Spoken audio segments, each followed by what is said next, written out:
Bem, para a gente reforçar o critério de Ruff, a montagem da tabela do critério de Ruff, vou apresentar esse exemplo aqui alfanumérico, onde está representada uma função de transferência com numerador e denominador. O que vai nos interessar para análise de estabilidade pelo critério de Ruff-Hurwitz vai ser o polinômio do denominador. Então aqui está um polinômio generalizado, em termos de AN, o primeiro elemento da maior potência, né, da ordem do sistema, né, Sn, mais AN-1, Sn-1 e assim por diante até A0. Como é que eu devo montar a tabela do critério de Ruff-Hurwitz? Então eu vou trabalhar com um par de linhas. Então, dessa forma eu monto elemento por elemento a partir de AN. Então, AN-1 passa para a próxima coluna, AN-2, AN-3 e assim por diante, montando essa tabela, né, inicial.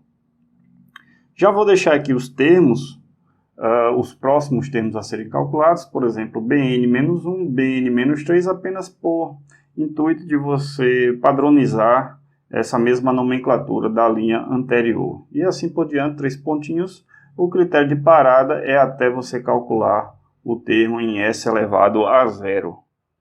Como é que eu vou calcular então Bn-1, por exemplo? Bn-1, você vai observar a seguinte situação. Eu vou multiplicar esse elemento aqui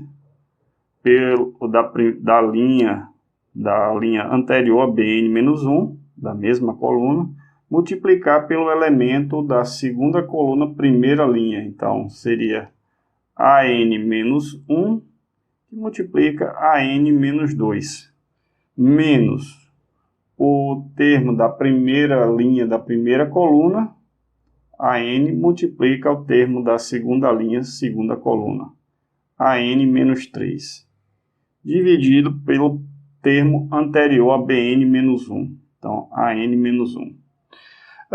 Se vocês prestarem atenção, isso aqui dá para fazer um rearranjo e dá para calcular o determinante da matriz. Se você observar, isso aqui pode ser considerada uma matriz. Então, para tal, você tem AN-1, AN-2, AN-3. Isso dá o determinante da matriz. Obviamente, você tem que colocar o negativo para fora e calcular aqui no coeficiente, no denominador, AN-1. Então, ficaria dessa forma. Para Bn-3, eu posso utilizar a mesma lógica, só que é o seguinte, esse primeiro elemento da primeira coluna mantém-se e eu pego o elemento posterior da coluna seguinte. Então, você pode manter da mesma forma, AN-1, manteve o primeiro elemento, a primeira coluna das duas linhas anteriores, e você vai pegar a coluna seguinte ao posicionamento de Bn-3. Então, nesse caso aí, AN-4, AN-5, você vai calcular esse determinante, e vai calcular aqui no denominador AN-1, ainda permanece esse elemento. Então, esses elementos aqui são fixos, tá? E assim por diante. Vamos pegar aqui Cn-1.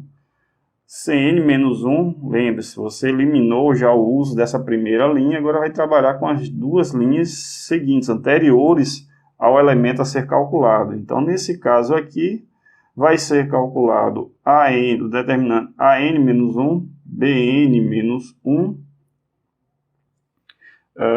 AN-3, Bn-3. Qual o elemento que vai ser utilizado no denominador?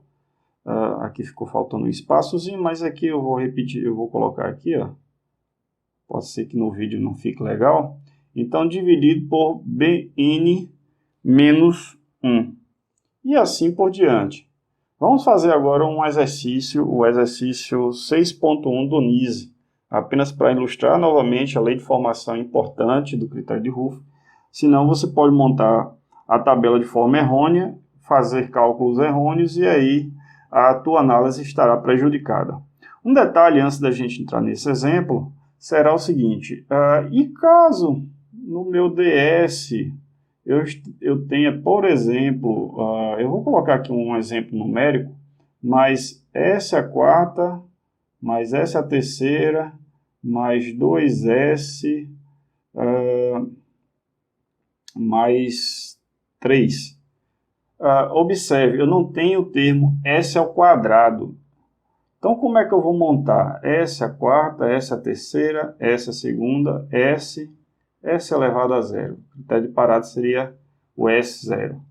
Mas vamos montar apenas aqui a primeira. Vamos ter um exemplo, mais exemplos sobre isso.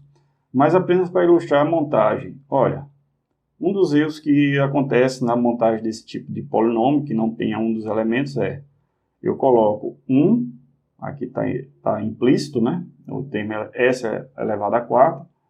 O outro, que é 1 também, está implícito. S ao quadrado eu tenho? Não tenho, então 0. S elevado à primeira, 2. S elevado a 0, 3. Então tome muito cuidado, observem bastante se o polinômio tem algum elemento faltando. Se ele tiver, você coloca 0.